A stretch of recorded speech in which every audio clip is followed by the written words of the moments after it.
The Great Pyramid of Giza is a perfect compass locked to the stars. Ancient builders across the globe engineered their monuments not just as tombs or temples, but as precise astronomical instruments. By the end of this journey, you will see these stone wonders not as ruins, but as a lost language of the cosmos written in architecture. How did cultures separated by oceans achieve such impossible precision without modern tools? And what profound secret about our connection to the universe did they encode in stone for us to find? What does it say about us that our ancestors looked to the stars to find their place on Earth? A lone figure stands on a windswept hill under a blanket of stars. This is not a king or a warrior, but a keeper of time, a Neolithic astronomer. Their eyes trace the slow dance of constellations, memorizing the precise point on the horizon where a certain star will rise tomorrow. For them, this celestial knowledge was not abstract science, it was survival. The correct star alignment told them when to plant crops, when to harvest, and when to prepare for the long winter. This intimate, necessary relationship with the sky is the very root of a field known as archaeoastronomy. It is the interdisciplinary study that deciphers how ancient cultures understood the cosmos and embedded that knowledge into their world. By blending the hard evidence of archaeology with the precise calculations of astronomy, researchers can read the intentions locked within ancient stones. For a long time, monuments like Stonehenge were seen as mysterious ritual spaces, perhaps built at random. That view was fundamentally challenged by pioneers like Alexander Thom and Gerald Hawkins. Through meticulous surveying, they demonstrated that many of these megalithic sites were not randomly placed. They were carefully engineered, with stones and avenues aligned to the solstice sunrises, the extreme moonrises, and the bright paths of specific stars. The methodology is rigorous. It involves surveying a site with modern tools, then using software to rewind the sky, calculating exactly where celestial bodies would have appeared thousands of years in the past. This astronomical data is then cross-referenced with archaeological evidence, like artifacts or burial practices, to build a complete picture of a culture's cosmic beliefs. Understanding this foundation transforms these monuments from piles of rock into sophisticated observatories. They were the perfect union of spiritual belief and practical knowledge. They connected the rhythm of human life on Earth to the grand, predictable rhythms of the universe itself. That first flash of solstice sunlight through the heel stone was not a lucky accident. It was the result of over 1,500 years of deliberate, generational effort. To understand Stonehenge is to see it not as a single moment in time, but as a project that unfolded across 60 generations. Its builders began with a simple circular ditch and timber posts, but their vision grew in ambition, culminating in the massive, precisely shaped sarsen stones we recognize today. These towering monoliths were arranged to capture the sun's most dramatic turning points. The long avenue leading to the monument marks the exact path of the midsummer sunrise, while the inner horseshoe of trilithons perfectly frames the midwinter sunset. This was a sophisticated calendar in stone, predicting the changing seasons vital for planting and harvest. Yet the sun was only part of the story. 4 smaller station stones, set in a rectangle, tracked something far more complex: the moon. Our moon does not simply rise and set in the same place every night.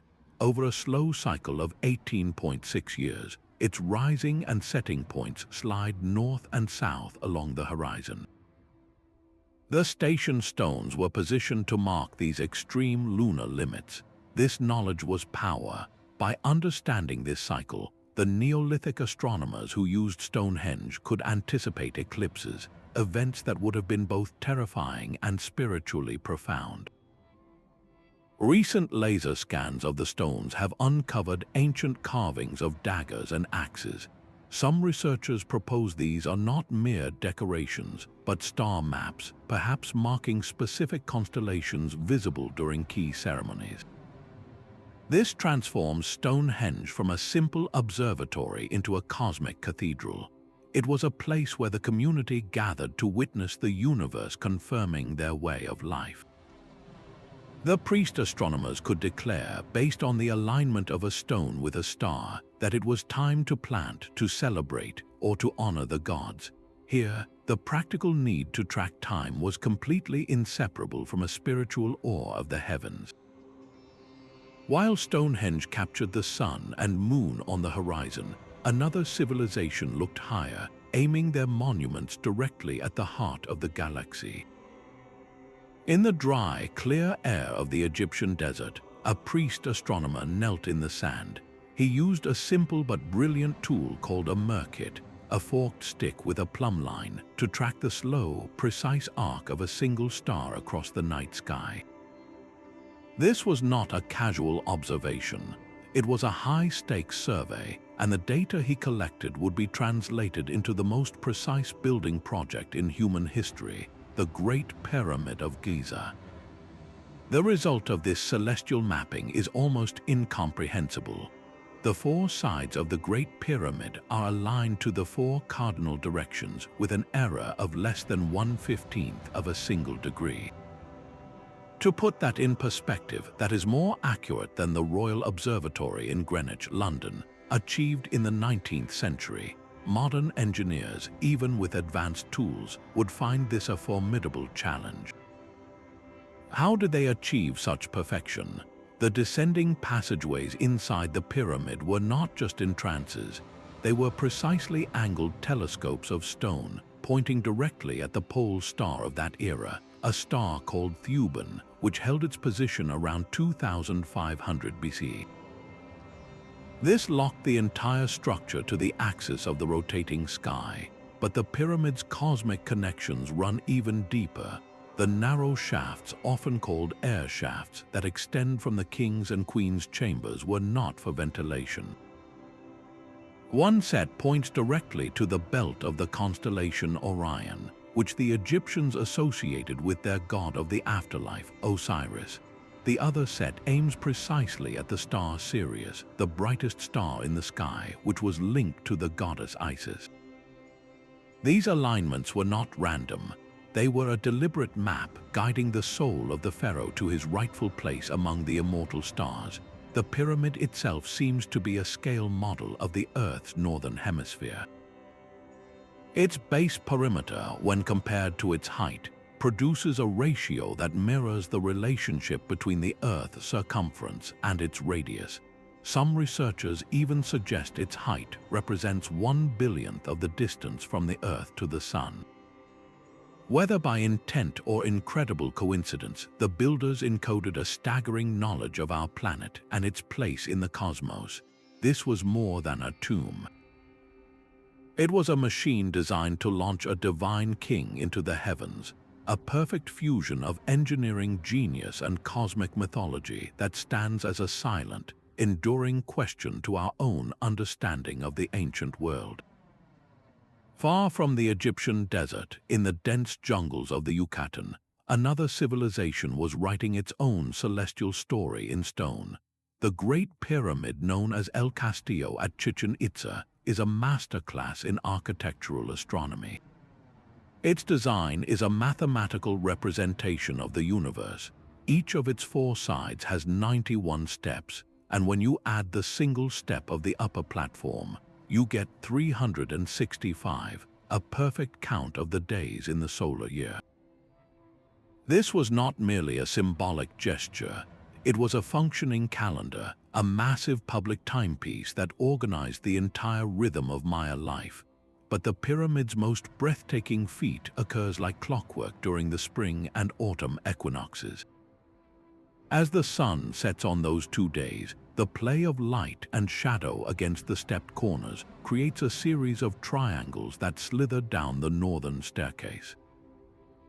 To the watching crowd, it is the undeniable form of a massive serpent, the feathered god Kukulkan, descending from the heavens to earth. This dramatic spectacle was a powerful display of the priesthood's authority, a visible promise that the gods were present and the cosmic order was intact. This deep connection to the sky extended beyond the main pyramid. The Maya built one of the most advanced observatories in the ancient world, a round structure known as the caracol. Its unusual circular form is punctuated by narrow, slit-like windows. These were not for ventilation or for letting in light. They were precisely aligned stone sightlines, acting as a giant astronomical gun sight. The most important of these slits was aimed at the planet Venus. The Maya were obsessed with Venus, which they associated with their god of war.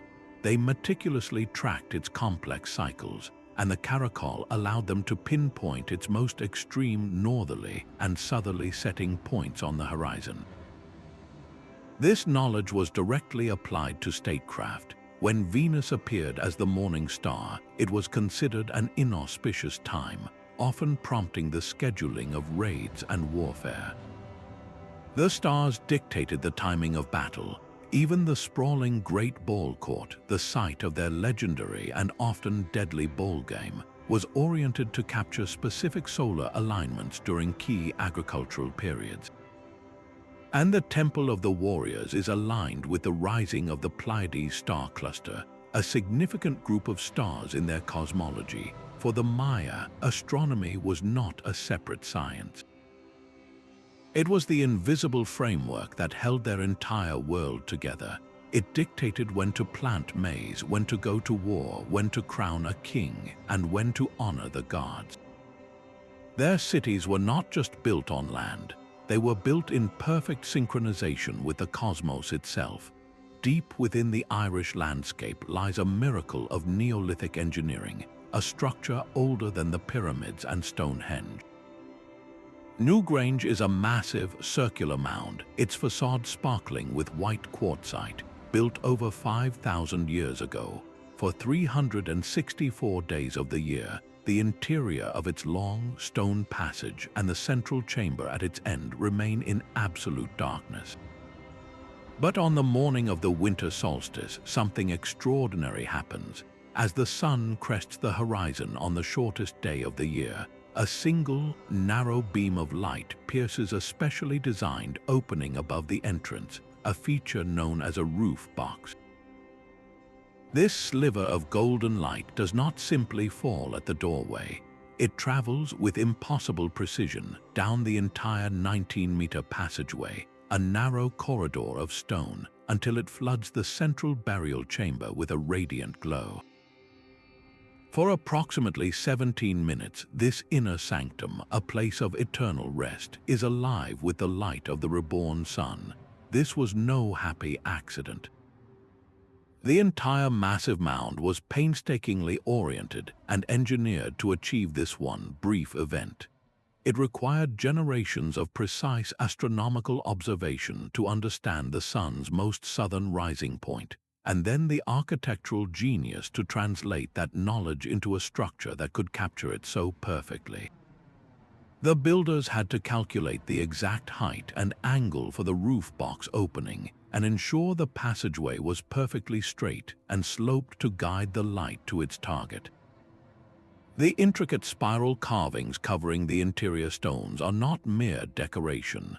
Many researchers see them as maps of the sun's journey, symbols of cosmic cycles, or perhaps even representations of the life, death, and rebirth that the solstice light so powerfully represented. Imagine the spiritual power of that moment for the ancient people who gathered there. After the long descent into winter's darkness, they witnessed a tangible promise that the light was returning, that life would begin anew. The sun itself was entering the tomb, perhaps to carry the spirits within to the afterlife. Newgrange was far more than a tomb. It was a solar temple, a profound statement in stone and earth about the eternal cycle of the cosmos and humanity's intimate place within it. High in the Andes, the stone city of Machu Picchu clings to a mountain ridge, a place where architecture and the raw power of nature become one. For the Inca, the cosmos was not a distant realm but a living system intertwined with the earth itself. Their astronomy was not practiced on flat plains, but from these breathtaking heights where the horizon was a jagged line of sacred peaks. The priests who served here were master timekeepers, their most vital instrument being the Intihuatana stone. This exquisitely carved granite pillar, often called a hitching post for the sun, functioned as a sophisticated astronomical clock. Throughout the year, the angle and length of the shadow it cast would change with the sun's position. But on the equinoxes, the pillar would cast no shadow at all at solar noon, a moment that perfectly demonstrated the sun's balance directly above. During the solstices, the shadows fell in distinct, predictable patterns, marking the sun's turning points and dictating the critical timing for planting and harvest in the terraced fields far below. This was not abstract science, it was the direct management of an empire's food supply guided by a stone pillar on a mountaintop. The celestial alignments were woven into the very fabric of the city's sacred architecture. The semicircular Temple of the Sun, a masterpiece of Inca stonework, features windows that are precisely oriented. One frames the rising sun on the June solstice, the shortest day of the year in the southern hemisphere, while another is aligned with the pre-dawn rising of the Pleiades star cluster. For the Inca, the heliacal rising of the Pleiades, its first appearance in the eastern sky just before sunrise, was a pivotal event that signaled the start of the new year and the coming of the rains. How did they achieve such precise alignments in such a complex, mountainous landscape? They used the world itself as their observatory. They did not need to build all their markers from stone because the gods had already provided them. They erected pairs of stone pillars on the horizon, carefully positioned to frame the sunrise or sunset on specific dates. The sun's disk, seen moving between these pillars, became a celestial hand moving across a giant natural dial. This practice of mountaintop astronomy extended to the very placement of their monuments. The sacred rock, a low, gracefully shaped stone altar, is not aligned to a star. Instead, it is a perfect terrestrial mirror. Its unique, flowing form precisely replicates the silhouette of the Yanantin mountain that rises directly behind it.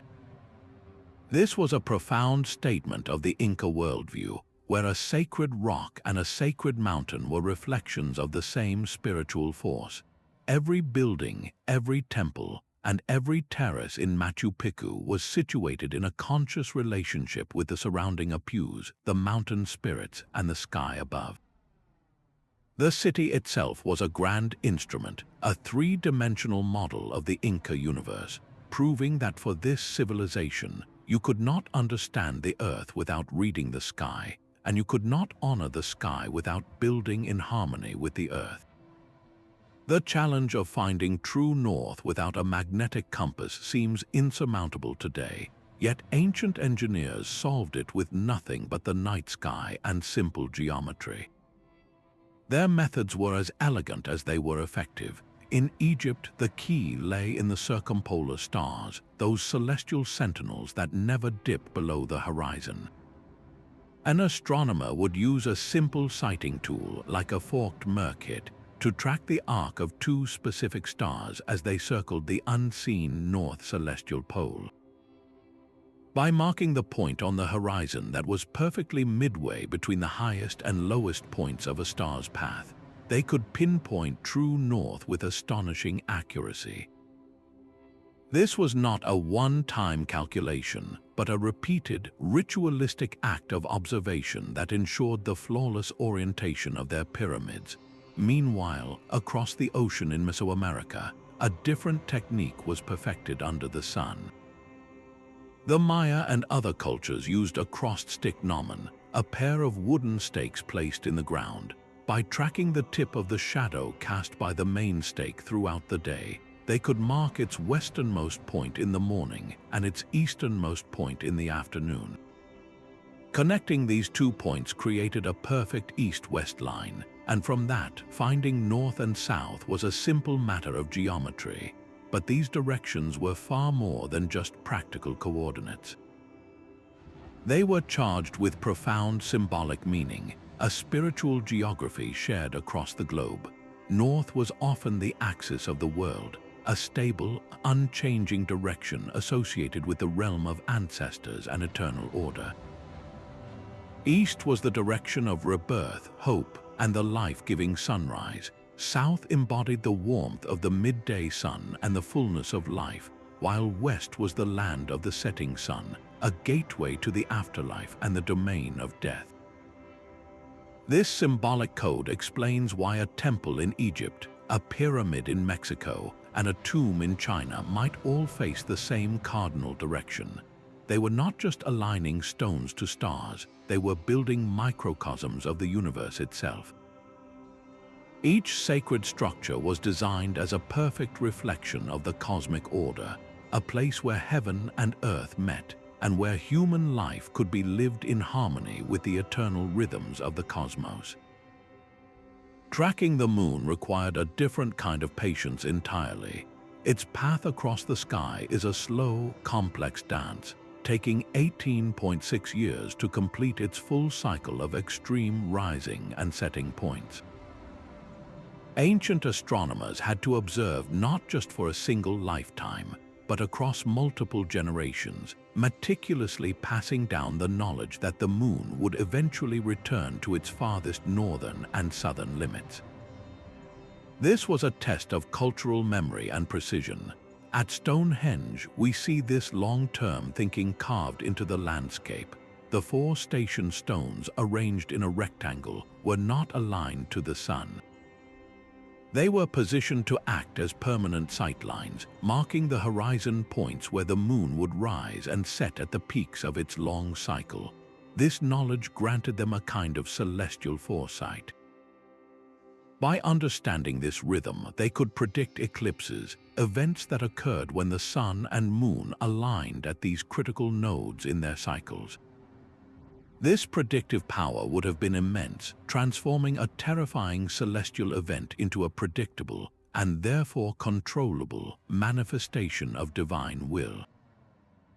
Far to the south, on the Mediterranean islands of Malta, the Mnajdra temples offer another stunning example. These oldest freestanding stone structures in the world, built over 5,000 years ago, are a multi-aligned observatory. While their main corridor captures the equinox sunrise, another entrance is perfectly oriented to the moon's most extreme southern rising point during its major standstill. This was not a single-purpose building. It was a complex calendar in stone, tracking both the solar year and the more subtle, long-term pulse of the moon.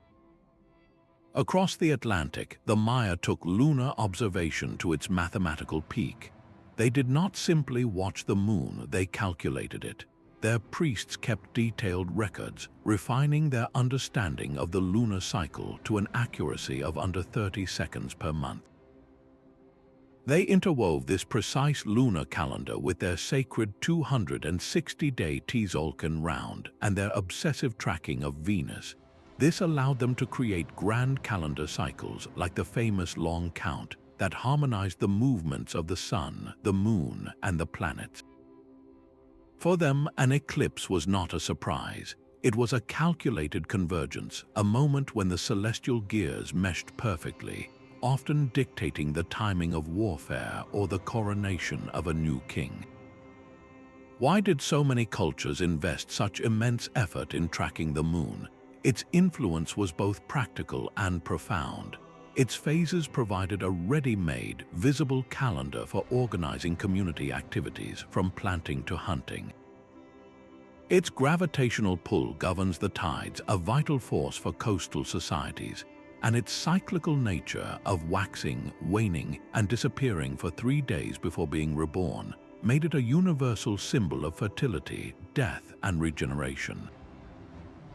By building monuments that mirrored the moon's journey, these ancient societies were doing more than just telling time. They were weaving the cosmic rhythm of the heavens directly into the fabric of their daily lives, ensuring their world remained in sacred balance with the universe itself. The stars themselves became fixed points in the sacred architecture of the ancient world. Visualize a priest not merely watching the sky, but identifying a single, brilliant star as a divine ancestor or a powerful god. Their most profound act of devotion was then to build a structure on the earth that would forever honor that celestial entity, locking its position in stone for generations to come. This practice of stellar alignment required an even deeper, more patient form of astronomy. Unlike the sun and moon, whose cycles are measured in days and years, the stars undergo a far more gradual shift in their positions due to a wobble in the Earth's axis known as precession. This slow drift means that a star alignment that was perfect in 2500 BC would be noticeably off just a few centuries later. To build for a star was to build for an age. The Great Pyramid's so-called air shafts are a perfect example of this long-term vision. One set was precisely angled to target the star Sirius, the brightest in the night sky, which the Egyptians associated with the goddess Isis. Another set was aimed directly at the 3 stars of Orion's belt, which they saw as the celestial embodiment of Osiris, the god of the afterlife. This was not just symbolic decoration. It was a functional cosmic map designed to channel the spiritual essence of these deities directly into the heart of the pyramid, guiding the soul of the pharaoh on its journey to join the eternal stars. On the other side of the world, scattered across the plains of North America, the medicine wheels built by various Native American cultures tell a similar story of stellar reverence. These circles of stones with their radiating spokes often functioned as sophisticated star calendars. Key stones in these wheels were positioned to mark the horizon rising points of specific, bright stars like Aldebaran, the red eye of the bull, or Vega, one of the brightest stars in the summer sky. The alignment was often so precise that an observer standing at the central cairn would see the star appear to rise directly over a distant stone spoke. This connected their ceremonies and their understanding of the seasons to the fixed, reliable rhythm of the stellar realm. The caracol at Chichen Itza, with its narrow windows, was a dedicated observatory for tracking the complex movements of Venus. And even some ancient Greek temples were oriented not to the sun, but to the rising of the star Capella. In every case, these alignments were more than astronomical data. They were permanent links between the human community and the cosmos. They connected earthly temples to creation myths and deified ancestors, making the people below active participants in a cosmic drama written in the stars. The sheer precision required to achieve these alignments, often maintained across centuries of construction, suggests a level of observational technique and mathematical understanding that challenges our conventional timelines of scientific development. These builders were not primitive stargazers, they were master architects of a universe where heaven and earth were one. The Earth's axis itself holds a slow, celestial secret. It wobbles like a spinning top, completing one full cycle every 25,800 years. This grand cosmic motion, known as the precession of the equinoxes, gradually slides the entire backdrop of stars against which our sun rises and sets. The solstice sun that rose in the constellation Taurus 5,000 years ago now rises in Gemini. This means the celestial alignments we see today are only a faded echo of what the ancient builders witnessed. Yet, astonishingly, there is compelling evidence that these cultures not only observed this imperceptibly slow drift, but they also encoded its rhythm into their most enduring monuments and myths. The Greek astronomer Hipparchus is credited with discovering precession around 130 BCE, but the roots of this knowledge appear to reach back into a much deeper, more mysterious past. How could they possibly have detected a shift that takes 72 years to move just a single degree against the stars? The answer lies not in one lifetime of observation, but in the patient, meticulous record-keeping of countless generations. Priests and astronomers would have passed down precise star charts and alignment data from father to son, from mother to daughter for centuries. They would have noticed that the sacred star their temple was built to honor was no longer perfectly framed by the ancient stone doorway. Over hundreds of years, that tiny error would become undeniable proof that the very fabric of the sky was in motion. This long-term thinking is etched into their cosmology. The ancient Hindu texts describe immense cycles of time called yugas, which span thousands of years and may correlate with precessional eras.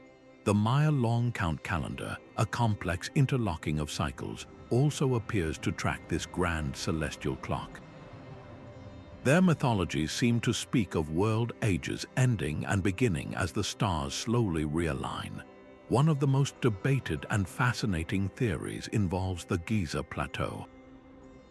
The three main pyramids are arranged in a pattern that closely mirrors the three stars of Orion's belt.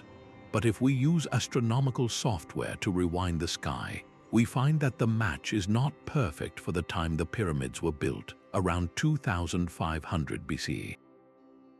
Instead, the correlation is stunningly precise for a much earlier epoch, around 10,500 BCE. This has led some researchers to propose a radical idea. Could the pyramid builders have been constructing a map based on astronomical data passed down from a vastly older, now vanished civilization? Were they building a message in stone to commemorate a golden age when the gods walked the earth, an age defined by the position of Orion in the sky? Even the Egyptians themselves wrote of a remote time called Zep-Tepi, the first time when the gods ruled the world. Their shifting pole star, from Thuban to our current Polaris, is documented in their texts, reflecting an awareness of the sky's slow turning. The implications are profound. If true, this suggests that the torch of scientific knowledge was kept burning not for centuries, but for millennia. It passed through ice ages, floods, and the rise and fall of countless cultures, all to preserve an understanding of our place in a moving universe. This was not just astronomy. It was a sacred duty to remember the cosmos across spans of time we can scarcely comprehend. What does it say about human potential that our ancestors may have measured the heavens not in years, but in ages? That same cluster of stars shimmering in the pre-dawn sky could be a family, a council, or a flock of birds, depending on who was watching. The Pleiades, a tight grouping of 6 or 7 visible stars, offers a perfect example of this cultural divergence. To the ancient Greeks, they were the 7 daughters of the Titan Atlas pursued across the heavens. In Japan, they were Subaru, a celestial unity that inspired both a corporate logo and a cultural ideal.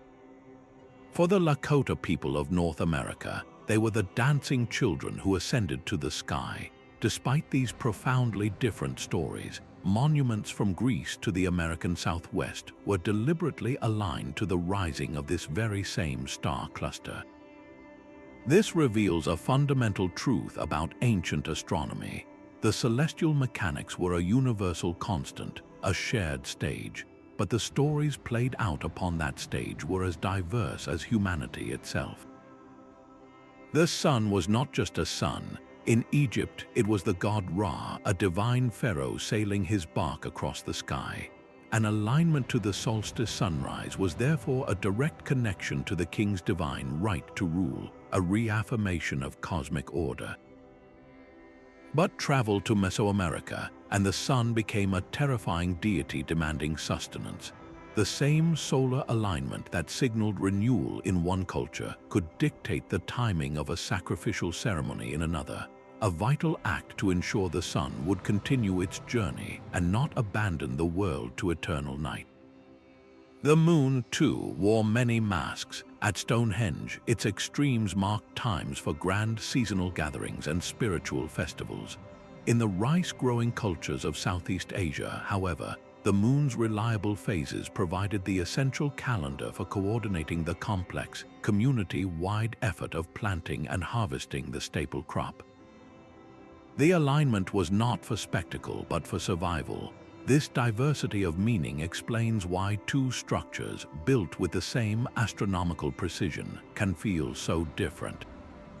A pyramid in Egypt aligned to the pole star was a launchpad to a static, perfect afterlife for a single god king. A medicine wheel on the Great Plains aligned to the same pole was a communal calendar for an entire people, connecting them to the cycles of the buffalo and the seasons. The stones themselves are silent.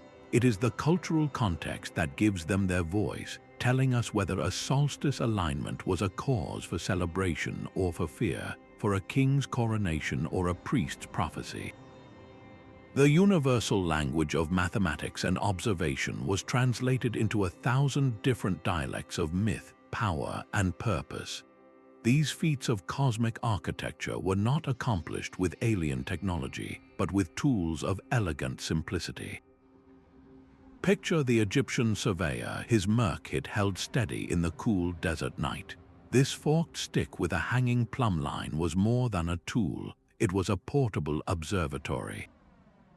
By sighting along the fork to a specific star and reading its angle against the vertical line, he could track its path with stunning accuracy, laying out the cardinal directions for a pyramid that would stand for millennia.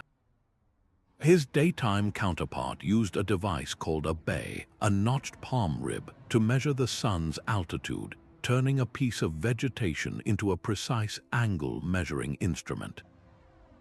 In the jungles of Mesoamerica, the solution was even more straightforward. Astronomers would plant two sticks in the ground in a cross formation. By tracking the tip of the shadow cast by the central stake throughout the day, they could mark its farthest points at dawn and dusk. A cord stretched between these 2 points created a perfect east-west line, a fundamental axis for their pyramids and temples, all derived from the sun's own shadow. How did they move from these simple lines to massive, perfectly shaped monuments? The secret often lay in scaling up. Builders likely created small, precise models using wooden frames and knotted ropes. These ropes, stretched in specific triangular patterns, could create perfect right angles using mathematical ratios we now call Pythagorean, though these cultures used them long before the Greek philosopher was born. These small, flawless layouts were then transferred to the construction site, with teams using identical ropes and stakes to enlarge the design to a colossal scale, maintaining its geometric perfection. For leveling vast foundations, they turned to one of the most stable forces on Earth, water. They dug narrow trenches around the building site and filled them with water. The surface of this water, always seeking level, provided an absolute reference plane across any terrain, allowing them to ensure that the first course of stones for a pyramid or a platform was perfectly horizontal. Shadow casting devices like carefully placed pillars helped them pinpoint the sun's position at local noon and track its shifting path through the seasons. This entire process was a symphony of simple principles: water, shadow, rope, and stone, conducted with generations of accumulated skill. The true technology was not in the tools themselves, but in the refined, ritualized knowledge of how to use them. It was a wisdom passed from master to apprentice, a deep understanding of geometry, astronomy, and materials that transformed basic observations into eternal stone. This demonstrates a profound truth, that technological genius is not always about complexity. Sometimes the most sophisticated results emerge from the masterful application of the most fundamental principles, honed by patience and a relentless pursuit of perfection. A single misplaced stone over generations could render an entire celestial temple useless. The true engineering marvel was not just the monument itself, but the invisible system of knowledge transmission that allowed its precise construction to be replicated across centuries. Without printed manuals or digital storage, ancient societies developed sophisticated methods to preserve their cosmic science. They turned their entire culture into a living library. The first and most vital tool was the human voice. Through oral traditions, complex astronomical data was encoded into rhythmic poetry, chants, and songs. These were not casual stories. The precise phrasing of a creation myth might contain the horizon coordinates for a specific star, while an epic poem about a hero's journey could map the 18.6-year lunar cycle. This made the information memorable, reproducible, and protected from alteration, passed down through specialized lineages of priest astronomers. In Egypt, this training was formalized in temple schools attached to major building projects. A young scribe would spend years learning the precise movements of the stars, the mathematics of geometry, and the sacred formulas for aligning a foundation. This was not abstract education. It was vocational training for the most important civil projects in the kingdom, ensuring that the master architect's techniques were taught to the next cohort of builders. Similarly, Maya elite children studied the codices and the night sky from a young age, learning to predict the cycles of Venus with the same familiarity we learn the alphabet.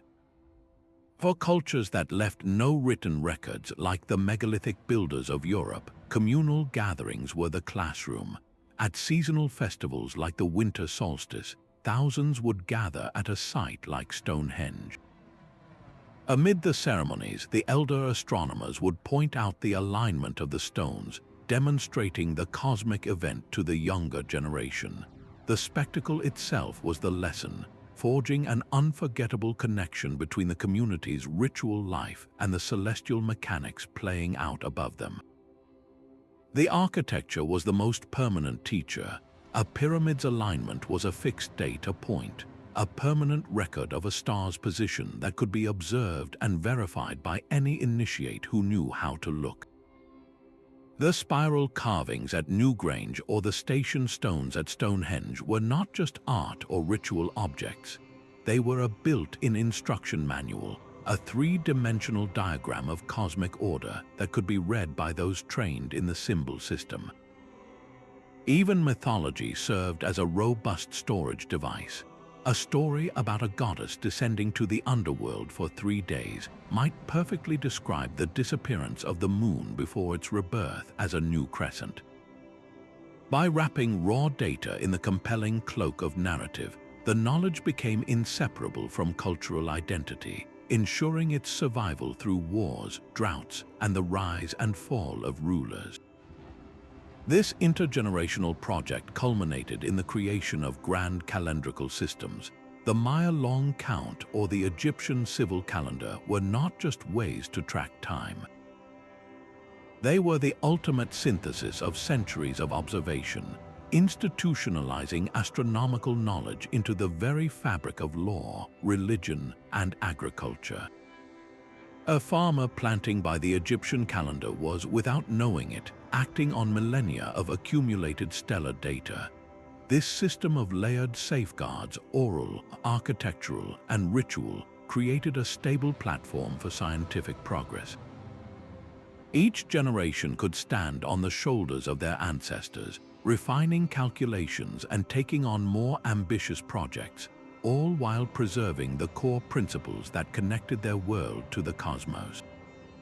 This was a civilization's memory, etched not on clay but in stone, story, and the stars themselves. Every alignment is not a message from the ancients.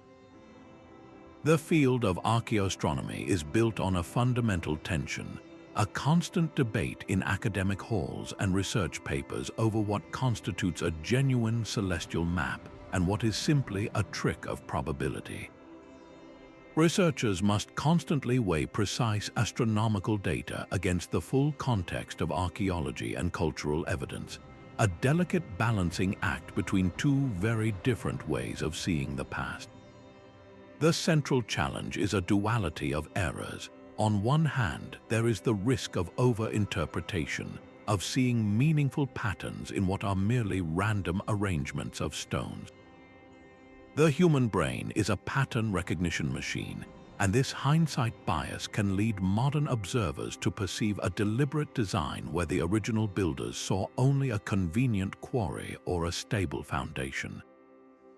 Conversely, there is the equally dangerous tendency to underappreciate ancient capabilities, to dismiss a sophisticated alignment as impossible for a so-called primitive culture, a bias that can blind us to genuine astronomical genius. The famous Orion correlation theory provides a perfect case study. The proposal that the three pyramids of Giza mirror the three stars of Orion's belt is a compelling narrative. Yet critics point out that the match is not mathematically perfect for the time of construction, and that the Nile River's role as a terrestrial Milky Way, while poetic, lacks direct evidence from Egyptian texts. Other, more prosaic explanations for the pyramid's layout, such as the geological foundation of the plateau or the succession of pharaohs, must also be considered. Similar controversies surround other sites. Bold claims that the Nazca lines in Peru form a giant star chart, or that the massive Moai statues of Easter Island are precisely oriented to solstice sunrises, often crumble under scrutiny, lacking the corroborating archaeological evidence that would link these features definitively to astronomical practice. So how does responsible research separate the celestial signal from the terrestrial noise? The methodology is intentionally rigorous. It demands statistical analysis, looking not for one or two alignments at a site, but for a statistically significant cluster of them that points to a consistent astronomical tradition.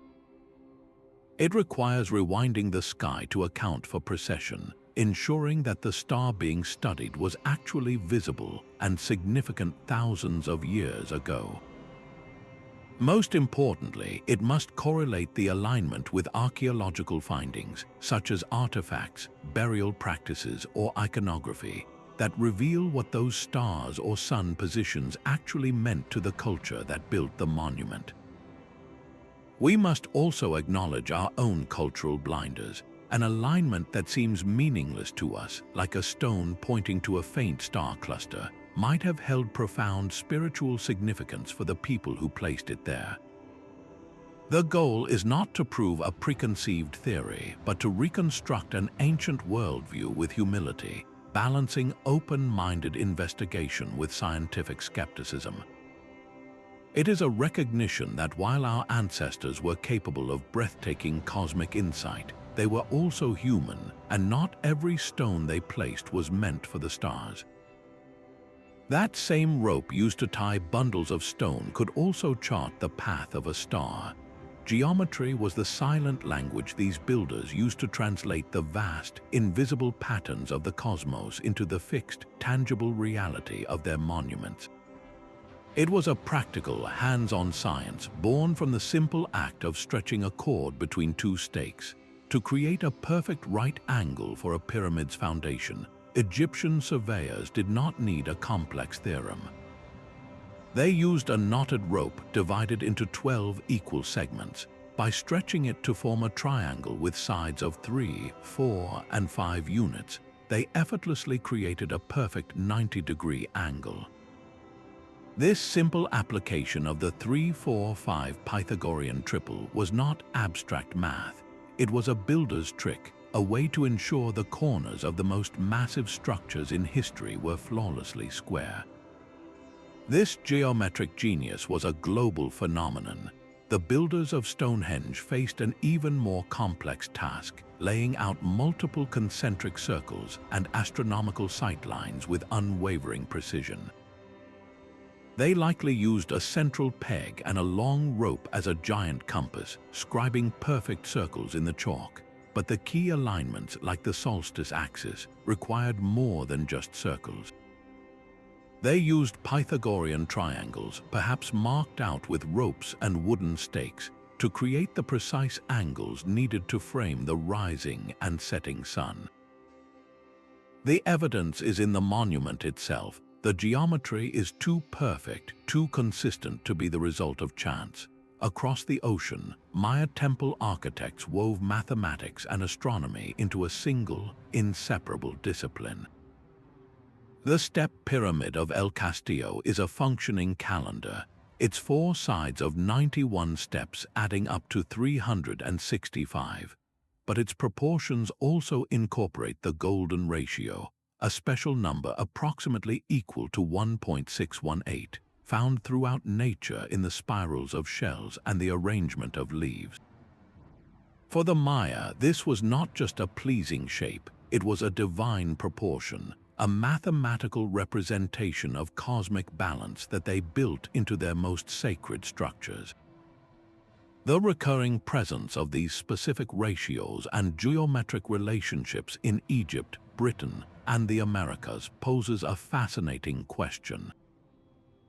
Did this knowledge travel across oceans through some forgotten trade route, or did these cultures, in their profound observation of the natural world, independently stumble upon the same universal truths? A rope stretched tight will always form a straight line. The shadow of a gnomon will always trace a predictable arc. The principles of geometry are inherent in the physical world, waiting to be discovered by anyone who looks closely enough. This challenges the very core of how we view ancient history. These monuments were not built by trial and error. They are the product of a systematic, codified knowledge, a sophisticated understanding of mathematics that allowed them to scale up their visions from a small diagram in the sand to a mountain of stone that would capture the sun. Every perfectly squared corner, every precisely measured circle, was an act of harmonization. They were using the immutable laws of earthly geometry to mirror the perfect mathematics they saw governing the heavens, creating a sacred bridge between the measure of man and the measure of the cosmos. The sun's alignment with a single standing stone was more than a spectacle. It was a direct command to plant the seeds. For countless ancient communities, survival was a race against the seasons, and the most reliable clock was the sky itself. A monument that framed the solstice sunrise did not just honor a god, it announced the start of the planting season with an authority no human leader could match. This was astronomy with dirt under its fingernails, a practical science born from the necessity of feeding a population. Deep in a cave at Xochicalco, Maya astronomers carved a vertical shaft down through the rock. On just 2 days of the year, when the sun passed directly overhead at its zenith, a brilliant beam of light would pierce the darkness. This spot of light would travel across a carved stone calendar on the cave floor, marking the precise days that divided their agricultural year into perfect, manageable segments for sowing and reaping their maize. This was not a public show, but a private, technical reading for the priestly class who managed the empire's food supply. Across the world, the same need produced the same solutions in stone. On the high plains of North America, a solitary boulder might be adorned with a spiral petroglyph. On the morning of the summer solstice, a dagger of sunlight would strike the very center of that spiral, a silent, communal signal that it was time for the great bison hunts or to gather certain medicinal plants. In Europe, the massive entrance to a megalithic tomb might be oriented so that the first light of the autumn equinox illuminated the back chamber, signaling that the harvest must begin immediately before the rains came. Along the Nile, the entire Egyptian civilization depended on the river's annual flood. Their temples were engineered to track this life-giving event. At the great temple of Abu Simbel, a shaft was designed so that sunlight would reach the statues of the gods deep inside the mountain only on one specific day, a day that historically coincided with the beginning of the inundation. The message was clear: the sun god himself was commanding the river to rise. In every case, the monumental calendar served as the community's unwavering, permanent ledger. It organized not just farming, but the entire social and economic rhythm of the year, dictating when to hold markets, when to conduct marriages, and when to perform the rituals that ensured the gods would continue their celestial duties. The development of precise astronomy was likely driven by this most basic human need to eat. The grandest temples and the most enigmatic stone circles were, at their heart, the world's first agricultural extension offices, ensuring that human time remained forever locked in step with the cosmic cycles that sustained all life. Sunlight was the final, sacred actor in these ancient rituals. At the Egyptian temple of Abu Simbel, the architects performed a miracle in stone. For most of the year, the innermost sanctuary lay in deep shadow, housing the statues of three gods and the deified pharaoh Ramses II. But on two specific days, around October 20th and February 20th, the first light of the rising sun would travel down the long entrance corridor, pierce the darkness, and illuminate three of the four figures. Only the statue of Ptah, the god of the underworld who belonged to eternal night, remained in shadow. This was not a happy accident of architecture. It was a deliberate, breathtaking demonstration of the pharaoh's divine power, showing that even the sun itself obeyed his command and recognized his union with the gods. The entire temple was a machine designed for this one awe-inspiring moment, uniting heaven and earth in a beam of light. We see the same principle at Chichen Itza, where the descent of the serpent was far more than a tourist spectacle. For the Maya, it was the literal arrival of the feathered serpent god Kukulkan, descending from the celestial realm to bless his people, hear their prayers, and impart wisdom for the season ahead. The pyramid became a conduit, a temporary portal through which a deity could enter the human world. This transformed the architecture from a static monument into a dynamic, living participant in the religious ceremony. The crowd was not just watching a play of light and shadow, they were witnessing a theophany, a direct manifestation of their god. This spiritual significance was woven into the very fabric of ancient belief systems. The winter solstice, marked so precisely at Newgrange and Stonehenge, was not merely a calendar date. It was the moment of the sun god's rebirth after his long journey into weakness and darkness. The returning light was a promise of salvation, a victory over chaos that had to be ritually celebrated and ensured each year. The priests who could predict and stage manage these events held immense authority. Their mastery of celestial knowledge proved they could communicate with the gods and interpret their will. When they declared that the sun would strike a certain stone or illuminate a certain chamber, and it did, their power was seen as divinely sanctioned. This integration of astronomy and religion reveals a worldview where the cosmos was alive, conscious, and intimately involved in human affairs. The temple was a stage where the great drama of the universe was performed, with the sun, moon, and stars as the lead actors. By building structures that captured these cosmic events, ancient peoples were not just observing the heavens, they were actively participating in them, renewing the sacred order of the world with every solstice sunrise and every equinox shadow. The true genius of these cosmic architects lies not just in their vision, but in their ability to execute it with stone and rope. Aligning a 20-ton block to an accuracy of a single arc minute is like aiming a spear at a coin from 1 mile away. This was not a matter of brute force, but of meticulous engineering. Before the first foundation stone was ever laid, the builders almost certainly worked from a small-scale model. They would have used wooden frames and knotted cords to create a perfect geometric layout, a miniature blueprint of the entire monument. This model allowed them to test their astronomical sightlines and solve complex spatial problems on a manageable scale. The real challenge was transferring this perfect miniature design to the colossal, uneven landscape of the construction site. They solved this with a technique of scaling up, using identical ropes and stakes to enlarge their model while preserving every precise angle and alignment. The Egyptians, facing the immense task of leveling the Giza plateau for the Great Pyramid, turned to one of the most stable forces on the planet, water. They dug a grid of shallow trenches across the entire building site and filled them with water. The surface of this water, always seeking level, provided an absolute horizontal reference plane stretching for hundreds of meters. By measuring down from this liquid plane, they could ensure that every single corner of the massive foundation was perfectly level, a necessity for the structure's long-term stability and its precise celestial orientation.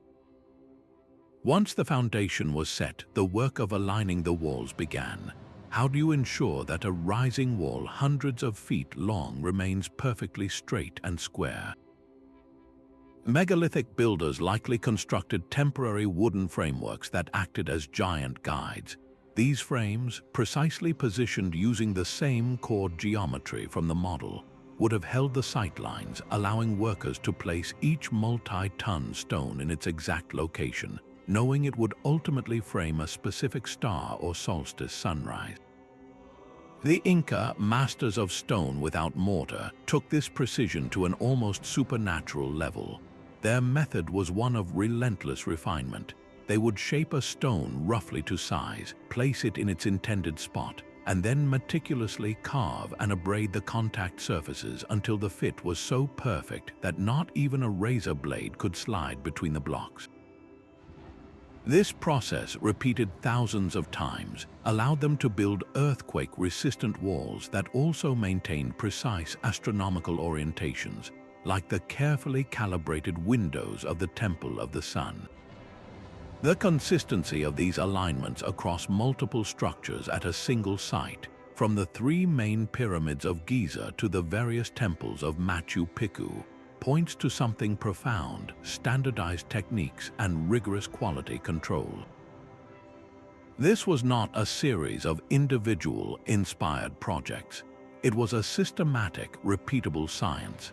The ancient builders possessed a sophisticated understanding of project management, coordinating vast labor forces over decades to achieve a unified cosmic vision.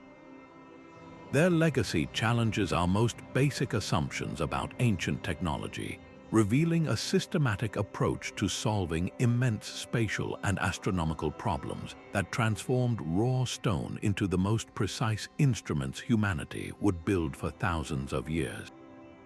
A map of the ancient world reveals a stunning pattern, one that connects isolated cultures across vast oceans and continents with invisible celestial threads. From the Scottish Highlands to the Cambodian jungle and the American plains, monuments separated by thousands of miles and years share nearly identical astronomical alignments. How is it that the builders of a stone circle in Britain and a pyramid in Peru both chose to mark the exact same point of the winter solstice sunrise? This global phenomenon presents one of history's great puzzles, a choice between two compelling explanations: independent invention or lost connections. The evidence for independent discovery is powerful and deeply human. Every person in every culture looks up and sees the same sun, the same moon, and the same bright stars. The practical needs they inspired were universal. The solstice was not just a spiritual concept, it was the most reliable signal for planting and harvest from Egypt to China to Mesoamerica. The human brain is hardwired to seek patterns, and the predictable rhythms of the sky presented the grandest pattern of all. It seems perfectly natural that cultures, acting on their own, would arrive at the same brilliant conclusion: to build a permanent, unmoving marker that could capture these celestial turning points for generations to come. This idea of a shared human experience explains the solar and lunar parallels beautifully, yet there are alignments that give pause. Why would structures in ancient Greece, Egypt, and North America all be oriented to the star Sirius, the brightest in our sky, or to the Pleiades cluster? The sheer specificity of these stellar targets, coupled with the advanced mathematical understanding required to achieve such precision, has led some researchers to propose a more radical idea: diffusion. This theory suggests that this core astronomical knowledge was not invented multiple times, but was instead discovered once in a forgotten age, and then carried across the world by intrepid seafarers or migrating peoples long before our recorded history began. Proponents point to architectural similarities and shared mythologies as potential evidence of this ancient global network. The debate between these two perspectives is far from settled. The independent invention argument highlights the universal stage of the sky and the shared practical problems our ancestors faced. The diffusion theory asks us to reconsider the technological capabilities of ancient seafarers and the possibility of a primordial golden age of exploration. Perhaps the truth lies somewhere in between. Maybe a core set of astronomical principles did travel, carried by a few, and was then independently adapted and refined by isolated cultures who made it their own. What remains undeniable, regardless of the mechanism, is the profound unity of human aspiration it reveals. This was not a coordinated effort, but a chorus of different voices singing the same cosmic song. Cultures that knew nothing of each other all felt the same deep, spiritual urge to harmonize their earthly dwellings with the heavenly order, to build their homes and temples in resonance with the universe. In this shared impulse, we see the outline of a truly global human spirit, one that looked to the stars not as a foreign territory, but as the ultimate source of meaning, order, and home. The silent stones have long been interpreted as monuments to male gods and kings, but their celestial alignments may also hold the legacy of priestess astronomers. Across the ancient world, women served as vital keepers of cosmic knowledge, their roles often written out of history but subtly preserved in art and myth. In Egypt, while the philosopher Hypatia stands as a famous later example, the tradition of female expertise ran much deeper. Priestesses of the goddess Hathor, the celestial cow who bore the sun god Ra, were likely responsible for tracking the stars associated with her. Similarly, the cult of Isis, whose star was Sirius, would have required its priestesses to master the precise timing of its heliacal rising, the event that heralded the Nile's life-giving flood. Their knowledge was not abstract, it was a sacred duty that sustained the kingdom. This pattern repeats across cultures. Minoan frescoes from Crete depict women in vibrant ceremonial scenes, holding ritual objects beneath depictions of celestial bodies, suggesting they were orchestrating ceremonies timed to the sun and stars. In Northern Europe, Celtic and Germanic traditions speak of female druids and seers, women who acted as living calendars for their tribes by tracking the lunar months and seasonal cycles essential for planting, harvest, and prophecy. Among many Native American societies, women were the primary custodians of lunar knowledge, correlating the moon's phases with the fertility of the earth, the timing of births, and the cultivation of the three sisters, corn, beans, and squash. Their understanding of the sky was directly tied to the nourishment and continuity of life itself. This connection is perhaps most explicit in Mesoamerica, where the complex cycles of Venus were central to cosmology. Venus was not just a planet, it was intimately linked to female deities like the Maya goddess Ixchel, a figure of medicine, childbirth, and the moon.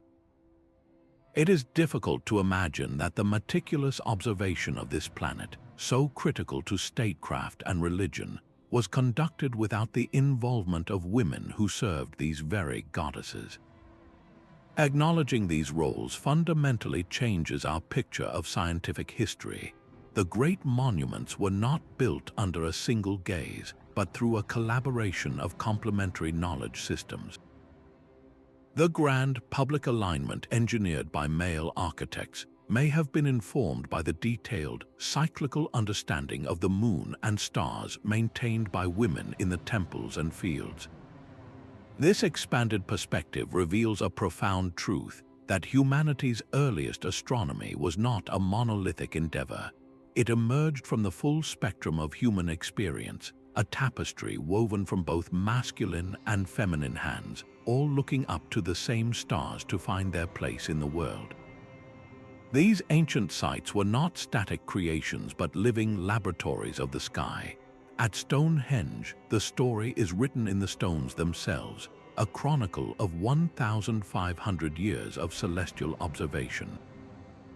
The earliest phase, a simple circular ditch and timber posts, marked the solstices in a broad, ceremonial way, but the final masterpiece, the towering Sarsen Circle and its iconic trilithons, represents a quantum leap in precision. The builders had spent generations refining their measurements, shifting from general solar observation to capturing the moon's complex 18.6-year cycle with the 4 station stones. This was not a single design, but a cumulative project where each generation built upon and improved the astronomical knowledge of the last. We see this same pattern of refinement etched into the Egyptian desert. The earliest step pyramids, while monumental, show less concern for perfect cardinal alignment. But as the dynasties progressed, the orientation of these structures became an obsession.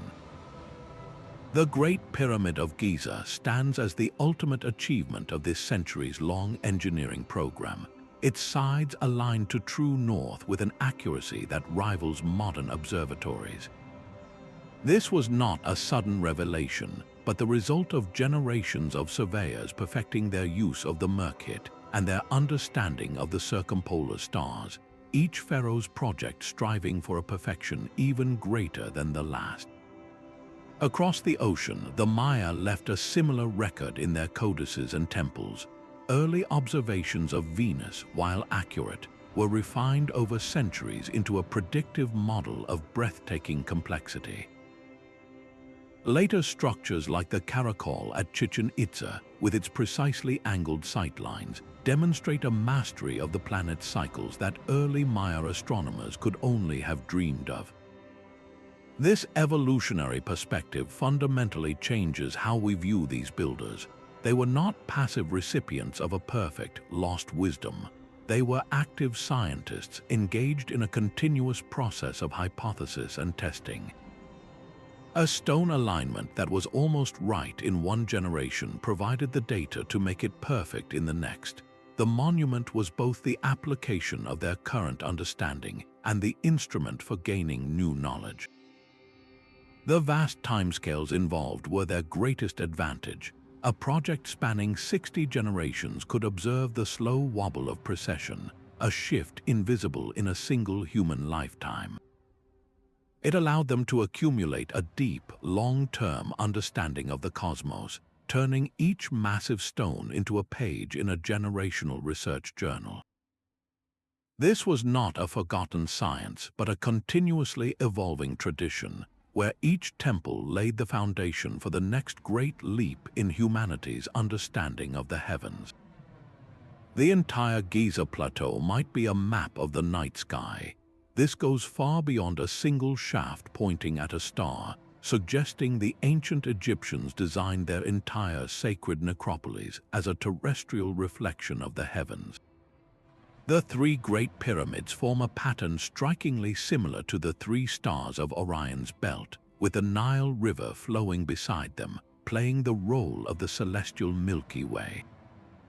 This was not a random arrangement of tombs, but a deliberate act of cosmic mirroring, a belief that by building the Jewat, the heavenly afterlife, here on Earth, the pharaoh's soul would be guaranteed a place among the imperishable stars. This concept of a sacred landscape extended across the globe, In North America, the ancestral Pueblones at Choco Canyon did not just build isolated structures. They engineered an entire ceremonial landscape with great houses, shrines, and remote outlying communities, all connected by a web of straight roads that may have aligned with lunar standstills and solar cycles. Specific peaks on the distant horizon served as natural foresights, their notches and summits marking the precise rising and setting points of the sun and moon on key dates.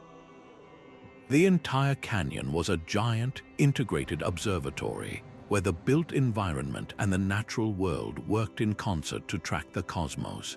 In Peru, the vast Nazca lines etched into the desert floor present an even more expansive puzzle.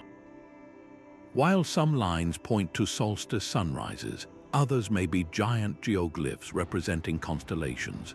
A sprawling monkey figure could mirror the shape of Ursa Major, while a giant spider might be a depiction of Orion, its legs matching the alignment of key stars. These were not meant to be seen from the ground, but perhaps to be walked as ritual pathways or viewed by the gods above, turning hundreds of square miles of desert into a colossal star chart. This philosophy reached its zenith in the planning of ancient Chinese capital cities, which were designed as perfect square microcosms of the universe. The emperor's palace sat at the center, the pole star around which his celestial bureaucracy revolved. The city walls, gates, and major avenues were meticulously aligned to the cardinal directions, mirroring the order of the heavens to ensure that human society itself was in harmony with the cosmic mandate. This holistic approach reveals a world view where the division between earth and sky was an illusion. A mountain was not just a mountain, it was a marker for a celestial event. A river was not just water, it was the earthly flow of the Milky Way. By constructing their world as a conscious replica of the cosmos, these cultures were performing the ultimate act of participation. They were maintaining the balance of the universe itself, ensuring that the cycles of life, death, and rebirth would continue by anchoring the celestial pattern firmly into the very land upon which they lived. A Spanish bishop once thought he could erase an entire civilization's knowledge by burning its books. In the 1600s, Diego de Landa oversaw the destruction of countless Maya codices, convinced he was rooting out pagan devilry. Yet against all odds, 4 of these bark paper books survived the flames. Known today as the Dresden, Madrid, Paris, and Gorgia codices, they are not mere artifacts. They are detailed astronomical almanacs filled with precise tables tracking the complex cycles of Venus and predicting lunar eclipses with stunning accuracy. These 4 fragile manuscripts became a silent bridge across a cultural chasm, preserving a scientific tradition that colonialism tried desperately to obliterate. This pattern of loss and fragile survival repeats across the ancient world. While Europe languished in its so-called Dark Ages, Arabic scholars were meticulously preserving the astronomical and geometric knowledge of the Egyptians and Greeks, knowledge that would later flow back into Europe and help ignite the Renaissance. The great alignments of the pyramids were never truly forgotten in the Middle East, their secrets kept alive in texts that European scholars would later translate, rediscovering a precision they could scarcely believe was ancient. Meanwhile, in the British Isles, the true purpose of Stonehenge and other megalithic circles had faded into folklore and mystery. They were seen as druid temples or the work of giants, their celestial function completely lost. It was not until the 18th century that an English antiquarian named William Stukeley, while surveying the monuments, noticed something others had missed. He saw that the central axis of Stonehenge pointed directly toward the midsummer sunrise. This single observation began the long, slow process of reclaiming a science written in stone, a science that had been waiting patiently in plain sight for centuries. The real revolution, however, came in the 20th century. Pioneers like Alexander Thom, a Scottish engineer, brought a new rigor to the field. He surveyed hundreds of megalithic sites across Britain and France, armed with nothing but a theodolite and relentless patience. Thom did not rely on grand theories. He collected data, thousands of precise measurements, and demonstrated through sheer statistical weight that these stone circles, rows, and standing stones were not randomly placed. They formed a coherent system of astronomical observatories, capable of tracking the sun, moon, and stars with a precision that rivaled the instruments of the 17th century. In the Americas, scholars like Anthony Aveni applied this same statistical methodology to the pyramids and temples of the Maya and the Inca, cross-referencing alignments with ethno-historical records to rebuild a sophisticated picture of New World astronomy. This scientific approach finally gave scholars the tools to separate genuine celestial intent from coincidence. But perhaps the most profound shift in recent decades has been the growing recognition of living oral traditions. For generations, indigenous knowledge keepers have held fragments of this ancient understanding, passed down through stories, songs, and ceremonial practices. When archaeologists began listening to these elders, entire sites were reinterpreted. A stone arrangement that seemed random to an outsider was revealed to be a teaching tool for tracking the Pleiades. A petroglyph spiral was understood not as abstract art, but as a map of the solar year.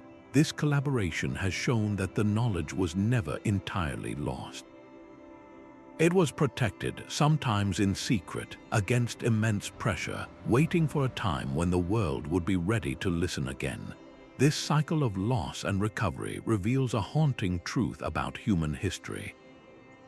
Our understanding of the past is not a steady accumulation of facts. It is a fragile thread, often broken by conquest, dogma, or simply the passage of time. Yet certain profound insights possess a stubborn resilience. They are preserved in a surviving codex, encoded in the alignment of a mountain, or carried in the memory of a storyteller. They wait, silent and patient, for a future generation to look upon the old stones with new eyes and remember what was once known. A laser scanner glides silently over the weathered surface of a Stonehenge sarsen, gathering millions of data points per second. This is not guesswork anymore. It is digital archaeology, revealing truths about the ancient world that were literally invisible to the human eye. Modern technology has become our greatest ally in decoding the celestial language of our ancestors, providing a clarity and precision that early researchers could only dream of. Through laser scanning, we can now detect the faintest of carvings, like the axe and dagger symbols on the stones, which some researchers now interpret as star maps. We can analyze microscopic wear patterns on stone surfaces, suggesting where generations of priest astronomers might have stood to make their sightings, turning abstract alignments into tangible human practice. The technological toolkit is vast and powerful. LiDAR, which stands for light detection and ranging, uses lasers fired from aircraft to pierce dense jungle canopies. In places like the Maya city of Caracol, this technology has revealed entire networks of roads, residential districts, and smaller structures that were completely unknown, showing how the entire urban landscape was oriented around the main astronomical temples. The Caracol Observatory itself, once studied from the ground, has been re-evaluated with these new maps, confirming its precise alignments to the extreme setting points of Venus. This was not just one building pointing at the sky, it was an entire city planned as a cosmic instrument. Back in the lab, computer modeling allows us to rewind the night sky with arc-minute accuracy. We can input the exact coordinates of a standing stone and calculate, without a doubt, which star would have been framed by its peak in 2500 BCE. This digital time travel has been crucial for testing theories about stellar alignments, especially those affected by the slow wobble of precession. We can now see the sky exactly as the builders saw it, removing centuries of celestial drift to witness the perfect correlation between a temple's axis and a god star. Even from space, satellite imagery helps us see the bigger picture, identifying vast geometric patterns and long-distance alignments between sites that were impossible to perceive from the ground. Beneath the surface, ground-penetrating radar sends pulses into the Earth, painting a picture of what lies below.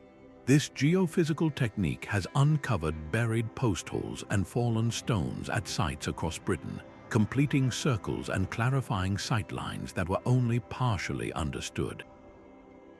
These hidden features often prove that the astronomical arrangements were even more complex and extensive than the surviving stones suggest. This technological renaissance does more than just confirm old ideas. It constantly reveals new layers of sophistication. It shows us that the ancient mastery of the cosmos was deeper, more widespread, and more ingeniously engineered than we ever suspected.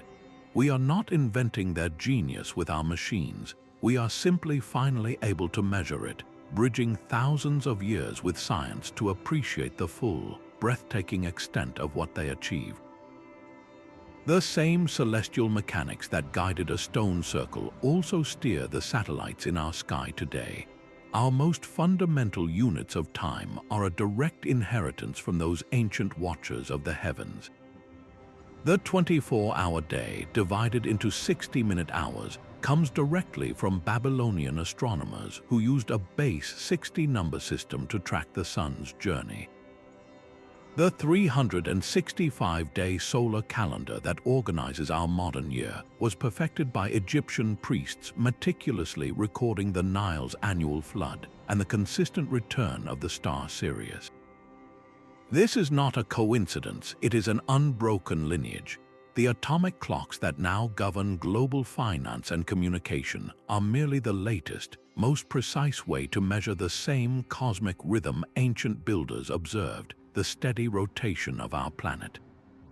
This continuity extends to how we find our way. For centuries before GPS, Polynesian voyagers navigated the vast Pacific Ocean by memorizing the rising and setting points of hundreds of stars, reading ocean swells, and observing the flight patterns of birds. Arabian sailors used similar celestial wayfinding to traverse the deserts and seas, their knowledge forming the bedrock of medieval navigation.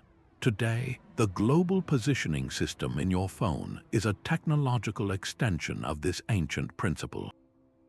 It simply uses artificial stars, satellites whose positions are calculated with the same laws of celestial motion that guided a Maya priest tracking Venus.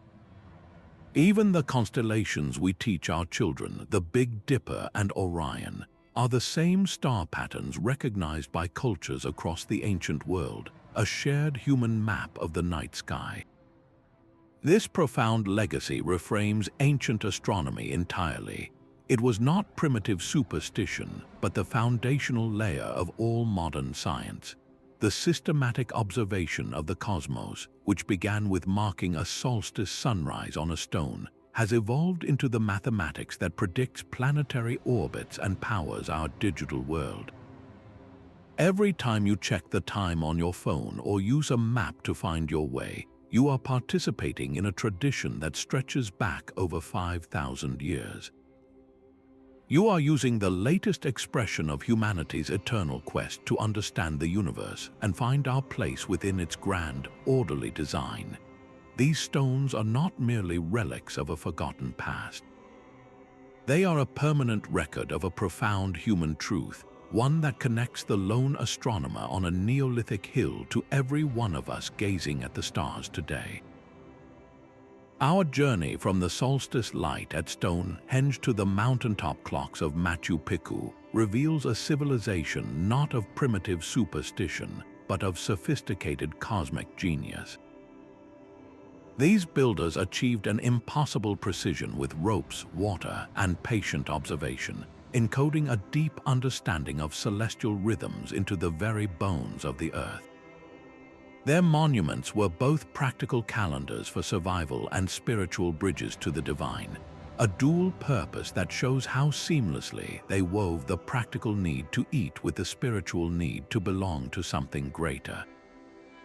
This universal impulse to build in harmony with the cosmos, appearing independently across oceans and continents, points to something fundamental in the human spirit. It is a shared longing to find our place within the grand, orderly design of the universe. The silent testimony of these ancient sites challenges our modern arrogance, reminding us that technological complexity is not the only measure of intelligence. Their true legacy is a lesson in patience, in careful observation, and in the profound connection between human life and the eternal cycles of the cosmos. So when you step outside tonight and look up at the familiar constellations, remember that you are not a separate observer. You are part of the same cosmic dance. You are walking under the same stars that told a Maya priest when to plant maize, that guided an Egyptian surveyor to true north, and that promised a community at Newgrange the return of the light. That sense of wonder you feel is the same impulse that raised the Great Pyramids and carved the serpent shadows.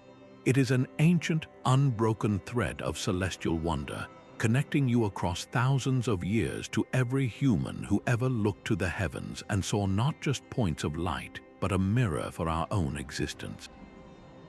Your own local landscape might hold whispers of this ancient celestial language. The next time you visit an old church, a historic courthouse, or even a city park with a monument, take a moment to notice how the sunlight falls. You may be surprised to find that the main entrance aligns with the rising sun on the equinox, or that a particular window casts a perfect square of light on the floor at noon. These are not always grand designs, but they are part of the same human tradition, the quiet, persistent effort to mark our place within the cosmic cycle.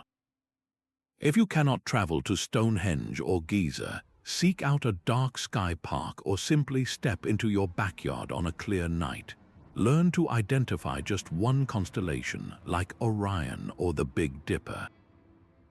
In that simple act of recognition, you are participating in the oldest science, seeing the same patterns that guided an Inca priest or a Maya astronomer.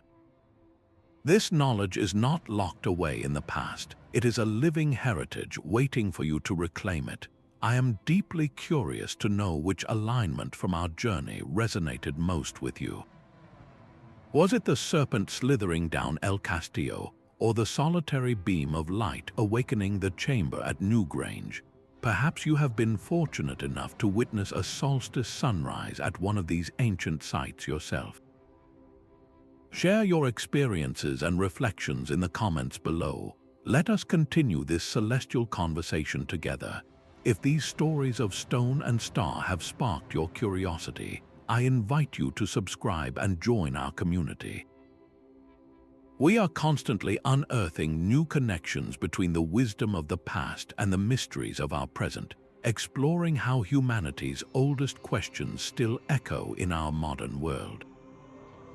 Please share this video with anyone who looks at the night sky with a sense of wonder, reminding them that they are part of an unbroken chain of stargazers, all seeking to understand our beautiful, orderly universe.